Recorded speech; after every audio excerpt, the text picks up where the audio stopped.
신명기는 가나안 땅을 바로 앞에 둔 상태에서 이 모세가 죽음 직전에 출애굽 2세대에게 전하는 고별 설교입니다.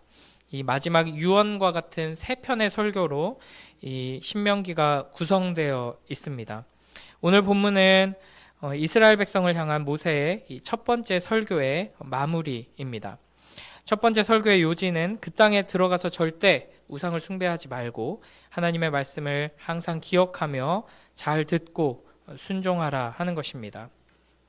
32절에서는 이렇게 말씀하십니다. 내가 있기 전 하나님이 사람을 세상에 창조하신 날부터 지금까지 지나간 날을 상고하여 보라. 하늘 이 끝에서 저 끝까지 이런 큰 일이 있었느냐? 이런 일을 들은 적이 있었느냐? 아멘. 여기서 말하는 큰 일, 하나님께서 이스라엘을 위해서 행하신 큰 일은 이 출애굽 사건, 그리고 하나님께서 시내산에 임재하셔서 이스라엘과 맺으신 그 언약 사건을 말합니다. 그래서 34절을 보시면 시험과 이적과 기사라는 표현이 나옵니다. 이는 이제 출애굽 사건을 설명하는 구절들에서 자주 사용되는 표현들입니다. 그리고 이어서 전쟁과 강한 손과 편팔과 크게 두려운 일로 한 민족을 다른 민족에게서 인도하여 낸 일이라고 표현하고 있습니다. 이는 여호와께서 애굽에서 너희를 위하여 너희 목전에서 행하신 일이라고 말합니다. 그러니까 명백하게 출애굽 사건을 지칭하고 있는 것이죠. 출애굽 당시 여호와 하나님께서는 애굽의 신들과 싸우셨고 완전하게 승리하셨습니다. 이를 통해서 이스라엘은 온 세상은 이스라엘과 함께 여호와 하나님의 그 강한 손과 편팔, 곧 하나님의 크고 놀라우신 능력을 경험하게 되었습니다. 이렇게 하나님께서는 이스라엘 백성을 애굽에서 건져내셨는데 지금껏 이런 일을 겪은 이들이 이 세상 그 어디에도 없음을 상고하라 하는 것입니다. 또한 33절에서는 어떤 국민이 불 가운데서 말씀하시는 하나님의 음성을 너처럼 듣고 생존하였느냐라고 묻습니다. 이는 출애굽 이후 이스라엘을 신의 산으로 부르신 여호와 하나님께서 모세를 중보자로 하여서 이스라엘과 언약을 맺으신 사건을 지칭하는 것입니다. 시내산에서 하나님께서 불 가운데 임재하셨을 때 이스라엘은 너무나도 두려워서 하나님께 직접 말씀하지 마시고 모세를 통하여서 말씀해 달라고 간청했습니다. 이처럼 온 우주 만물을 창조하시고 다스리시는 거룩한 하나님께서 우리 가운데 불로 임재하시는 것은 우리에게 너무나도 두려운 일입니다. 우리가 죄인이고 하나님은 거룩하시기에 당연하죠. 거룩하신 하나님 앞에 죄인이 선다는 것은, 그 하나님을 마주한다는 것은 무서운 저주와 심판을 마주하는 것과 마찬가지이기 때문입니다. 그러나 사실 우리가 죄가 없다고 하더라도 우리는 유한한 존재이기 때문에 무한 영원 불변하시는 하나님과 대면하는 것은 우리에게는 존재의 소멸을 의미합니다. 쉽게 말해서 거의 무한에 가깝다고 할 수 있는 바닷물과 작은 잉크 한 방울이 만나는 것은 작은 잉크 한 방울이 사라지는 것과 마찬가지이죠. 그만큼 여호와 하나님은 우리에게 너무나도 크고 두려운 분입니다. 그 하나님께서 이스라엘에게 찾아오셔서 친히 말씀하시고 언약을 맺으셨습니다. 이 놀라운 은혜를 입은 사람이 이 세상에 어디 있느냐, 너희밖에 없다 하는 것을 모세는 강조하고 있습니다. 모세는 이처럼 여호와 하나님께서 이스라엘을 특별하게 선택하시고 크고 놀라운 능력으로 애굽에서 구원하시고 친히 임재하셔서 언약을 맺으신 것, 이 크고 놀라운 일을 상고하여 보라고 말합니다. 여기서 상고하다라는 말은 단순히 생각해라, 기억해라 하는 정도가 아니라 자세히 살펴보고 곱씹어보고 계속 물어보라 하는 것입니다. 그런데 다시 32절을 보면 모세는 내가 있기 전 하나님이 사람을 세상에 창조하신 날부터 지금까지 지나간 날을 상고하여 보라 라고 말합니다. 그러니까 단순히 지난 너희의 한 해를 잘 기억하고 돌아보라가 아니라 너희의 인생 지난 날들을 돌아보라 정도 수준이 아니라 창조에서부터 하나님의 일하심을 상고해 보라 하는 것입니다. 그러니까 이는 단순히 과거 회상에 대한 명령이 아니라 창세 전부터 우리를 위해 일하신 하나님에 대해 기록된 이 진리의 말씀을 통해 하나님을 붙들어야 한다라는 가르침인 것입니다. 이스라엘은 지금 이미 율법을 받았습니다. 하나님께서는 그 창조에서부터 모든 이야기들을 이스라엘에게 들려주셨습니다. 그러므로 그 모든 말씀을 계속해서 상고함으로 듣고 또 듣고 묵상하고 또 묵상함으로써 하나님께서 그동안 우리에게 행하신 일이 무엇인지 또 지금 우리에게 하시는 일이 무엇인지 주신 약속이 무엇인지 그것을 잊지 않아야 한다 하는 것입니다. 이스라엘 백성들이 하나님께서 모세를 통해 주신 이 말씀에 순종하여서 하나님을 계속해서 상고하고 하나님께서 나의 삶에 또 우리의 역사 속에 우리를 위해 행하신 일들을 상고한다면 우리가 얼마나 특별한 은혜를 입었는지를 기억하게 되고 하나님이 얼마나 크고 능력 있는 분이신지를 깨닫게 되었을 것입니다. 그리고 이 말씀은 오늘 하나님께서 모세를 통해 우리에게 주시는 명령이기도 합니다. 사실 우리는 이스라엘 백성이 경험한 불 가운데 임하신 하나님, 그 애굽의 모든 신들을 놀라운 능력으로 심판하시며 구원해내신 그 하나님을 경험한 이스라엘보다 훨씬 더 큰 하나님의 영광을 경험한 자들입니다. 우리는 우리를 위해 이 땅에 오신 예수 그리스도를 믿음의 눈으로 보게 되었고 예수 그리스도의 십자가와 부활과 승천을 통해 진정한 출애굽, 죄에서 건진받는 그 구원을 경험하게 되었습니다.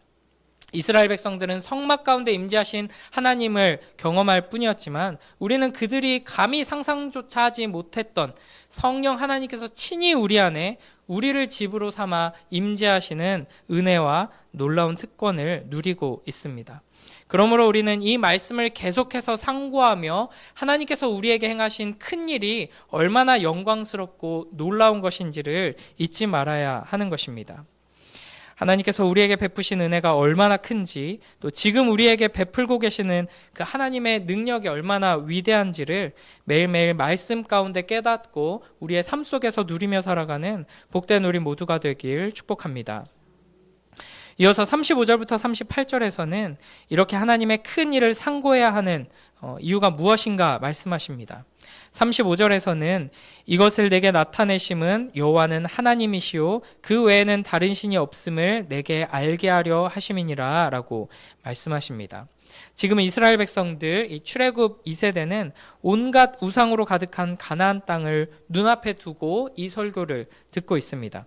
마찬가지로 우리는 지금 온갖 우상으로 가득한 세상 속에서 살아가고 있습니다. 그러므로 우리는 매일매일의 삶 속에서 하나님의 말씀을 붙들고 하나님과 이 세상의 다른 온갖 우상들을 바르게 비교하는, 분별하는 눈을 가져야 합니다. 이 세상의 온갖 우상들은 아무런 힘도 능력도 없으면서 우리를 착취하고 파괴할 뿐입니다. 그러나 우리에게 말씀하시고 우리와 언약을 맺으시고 그 약속하신 대로 행하시는 우리를 구원하시고 인도하시고 복주시는 하나님께서는 전능하신 능력의 하나님이십니다. 참으로 살아계신 영원한 하나님이십니다. 이 세상의 온갖 신들과 하나님의 가장 큰 차이는 하나님께서는 우리를 사랑하신다 하는 것입니다. 그래서 37절에서 이렇게 말씀하십니다.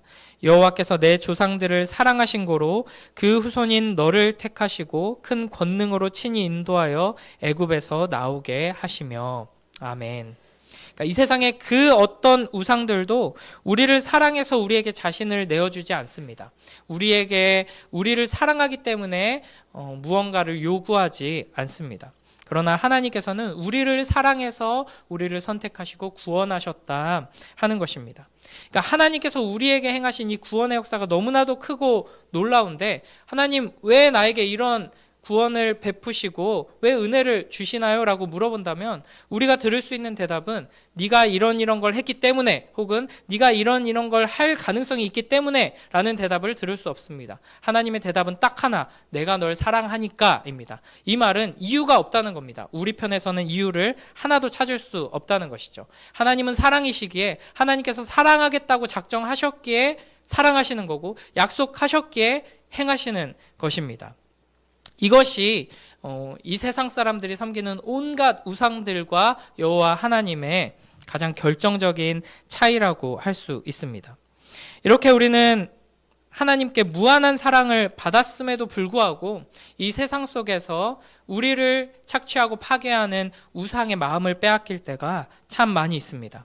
그래서 우리는 계속해서 하나님의 말씀을 듣고 상고해야 하고 여호와 하나님 외에는 다른 신이 없다 하는 너무나도 당연한 가르침을 계속 받아야 하는 것입니다. 그래서 36절에서 이렇게 말씀하시죠.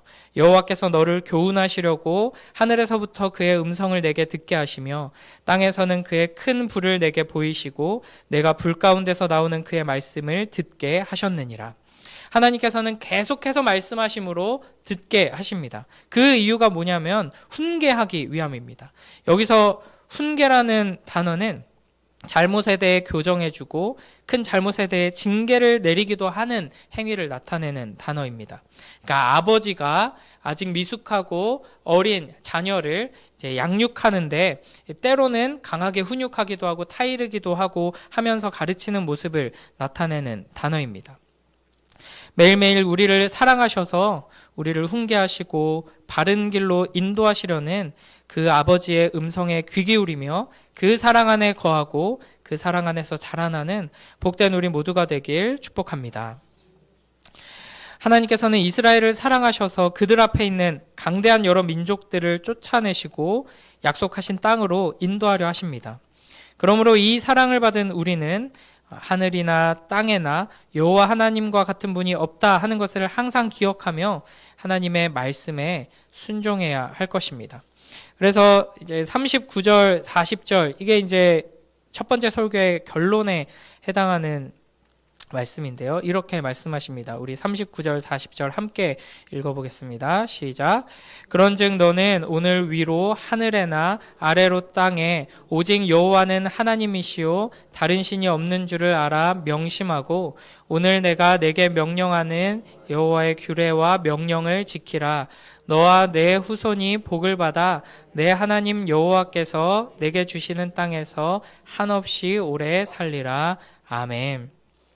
하나님께서는 우리에게 내가 말하는 대로 지켜라, 내 말에 순종해라 라고 요구하십니다. 그러나 그에 앞서서 항상 하나님께서 얼마나 우리를 사랑하시는지, 그래서 우리에게 베푸신 이 놀라운 역사가 얼마나 큰지, 이 은혜가 얼마나 큰지를 말씀하십니다. 그래서 우리로 하여금 하나님께서 우리에게 주시는 여러 가지 명령들이 어떤 의무나 두려움 때문에 어쩔 수 없이 지키는 것으로 나아가지 않게 하시고 그 말씀을 사랑해서 지키도록 인도하시는 것입니다. 그래서 하나님께서는 너희가 내가 사랑해서 너희를 위해 하는 이 말을 잘 듣고 순종하면 너희에게 좋다라고 지금 말씀하시는 것입니다. 이렇게 이제 모세의 첫 번째 설교가 마무리되고 이제 41절부터 43절에서는 도피성에 대한 말씀이 갑자기 등장합니다. 왜 이 말씀이 여기 등장하나 이렇게 해석할 수 있습니다. 하나님께서는 우리를 사랑하셔서 우리를 구원하시고 우리에게 축복하시려고 우리에게 여러 가지 말씀을 주십니다. 마치 아버지가 어머니가 자녀를 사랑해서 빨간 불에는 건너면 안 된다. 이거 몸에 안 좋은 건 먹으면 안 된다. 뭐 이 칼은 날카롭고 위험하니까 함부로 만지면 안 된다라고 말하는 걸 잘 들으면 자녀에게 유익한 것처럼 하나님께서는 우리에게 복이 되는 명령들을 우리에게 주십니다. 그런데 우리는 그 명령을 사랑하며 받고 사랑으로 받고 순종할 수 있는 능력이 없습니다. 설사 우리가 그 하나님의 말씀이 우리에게 얼마나 좋은지를 깨닫고 지키려고 노력한다고 해도 우리가 처한 이 죄와 비참의 현실이 그것을 가만히 놔두지 않습니다. 그래서 도피성은 이런 거죠. 부지 중에 살인을 저지른 자가 피해 복수를 당하지 않도록 보호하는 제도입니다. 그러니까 우리가 하나님의 말씀을 순종하고자 하지도 않지만 순종하고자 한다고 해도 이 세상이 죄와 악으로 가득 차 있기 때문에 우리가 자칫 실수하거나 세상이 말하는 불운한 일이 갑자기 닥치면 우리는 넘어지고 실패할 수밖에 없다는 것입니다. 그런 우리를 위해서 하나님께서는 영원한 도피성이신 예수 그리스도를 우리에게 예비해 두셨습니다. 그래서 우리는 예수 그리스도께 피함으로 우리가 비록 넘어졌고 실수했고 죄를 지었지만 하나님의 보호 아래 거할 수 있는 것입니다. 우리는 우리의 죄인됨을 항상 기억하며 우리의 도피성 되시는 예수 그리스도께로 항상 피해야 할 것입니다. 또한 죄로 인해 영원한 진노와 저주의 심판을 받을 수밖에 없는 우리의 이웃들을 우리의 삶을 통해 또 우리의 가정과 공동체를 통해 도피성 되시는 예수 그리스도를 발견하고 그리스도께로 올 수 있도록 우리가 그 역할을 감당해야 할 것입니다. 우리가 이 시간 이 말씀을 기억하면서 오늘 하루 하나님께서 우리를 얼마나 사랑하시는지, 그래서 하나님께서 우리에게 계속해서 말씀하시고 그 말씀을 지킬 능력조차 되지 않는 죄악된 우리를 위하여서 예수 그리스도를 주셨음을 기억하며 그 은혜 가운데 살아가는 복된 우리 모두가 되길 주님의 이름으로 축복합니다. 기도하겠습니다. 하나님 감사합니다. 이 시간이 귀한 신명기의 말씀을 통하여서 우상으로 가득한 세상 속에서 살아가야 하는 우리가 하나님의 그 크신 능력과 그 놀라운 사랑을 다시 한번 기억하고 붙들게 하시니 감사합니다. 이 세상 속에서 우리를 유혹하는 그 우상들 앞에서 우리가 믿음의 눈을 들어 전능하신 하나님을, 사랑의 하나님을 바라보며 믿음으로 굳게 서게 하시고 우리의 연약함을 아시고 우리를 위한 도피성이신 예수 그리스도를 우리에게 허락하신 그 은혜를 붙들고 예수 그리스도께로 피하고 그 안에서 참된 평안과 축복을 누리며 살아갈 수 있도록 인도하여 주시옵소서. 감사드리며 예수님 이름으로 기도드립니다. 아멘.